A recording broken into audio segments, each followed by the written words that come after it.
OMG, to my surprise, after na mag-hatch ng mga crayfish ko, yung mga little mollies, na yan, nakikita nyo?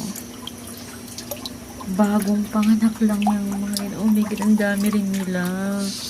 Look at that.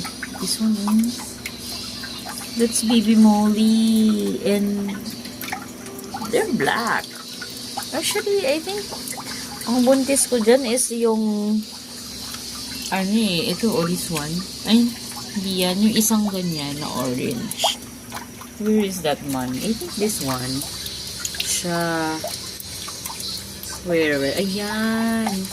I think yan yung buntis. Kasi laki ng tiyan niya, oh. Yeah, diba? Ayun, yan. And then right now, I'm surprised kasi I'm seeing little mollies like that. Oh my God.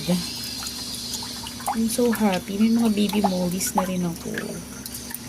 Hindi naman siguro sila kakainin ng crayfish. Kasi it helps them na magkain ng mga kitty-kitty. They're very cute.